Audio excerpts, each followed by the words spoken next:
बरोबर आहे. ते काल दुपारी 12-12:30च्या आसपास एका नागरिकाने आम्हाला येऊन सांगितलं होतं की त्या किल्ले आर्कच्या भागातून तो काम करत असताना एक पांढऱ्या गाडीमध्ये कुणाला तरी बळजबरीने 4-5 लोकांनी बसवून नेलं. तिथे त्यांच्यापैकी एकाचा कोणाचा तरी मोबाईल पडला होता. त्यांनी तो मोबाईल वगैरे आमच्याकडे आणून दिला आणि तशी माहिती मिळाली. घटना हे वाटल्यामुळे आम्ही तत्काळ आमचे जे वरिष्ठ अधिकारी त्यांना माहिती दिली, पोलीस नियंत्रण कक्षाला माहिती दिली, सगळीकडची नाकाबंदी वगैरे लावली आणि मी आमचे एसीपी शिंदे साहेब असे आम्ही तात्काळ घटनास्थळावर गेलो आणि तिथं विचारपूस केली तर ती घटना सत्य असल्याचं तिथलच्या सीसीटीव्ही फुटेजमुळे आम्हाला लगेच निदर्शनास आलं. मग आम्ही तिथून तपासाचे चक्र सुरू केले. आमचे माननीय पोलीस आयुक्त साहेबांनी क्राईम ब्रँचचे सगळे अधिकारी कर्मचारी सगळेच त्या कामाला लावले.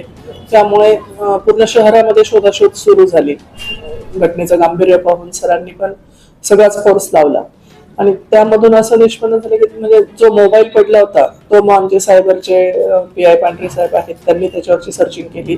आमच्या जवळपास सगळ्याच टीम ऍक्टिव्हेट झाल्या आणि शोध सुरू झाला.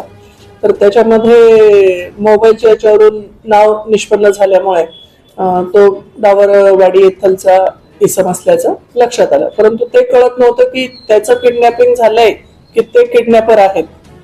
आम्हाला अंदाज काहीच लागत नव्हता, माहिती कुठलीच नव्हती. फक्त एका नागरिकाने दिलेल्या माहितीवरून आमचं वर्क सुरू झालेलं होतं.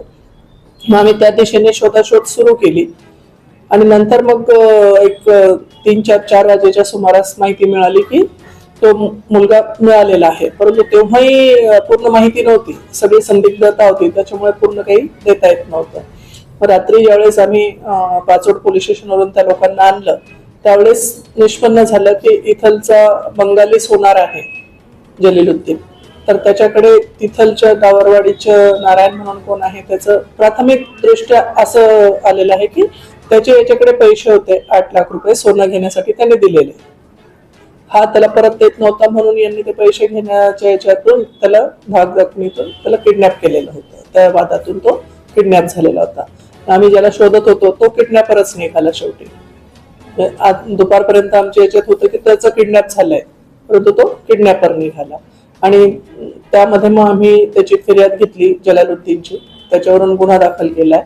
ते नारायण सोरमारे, ऋषी सोरमारे यांना अटक करण्यात आलेली आहे आणि उर्वरित जे 3 जण आहेत ते फरार आहेत. त्यांचा शोध घेऊन अटक करीत आहोत.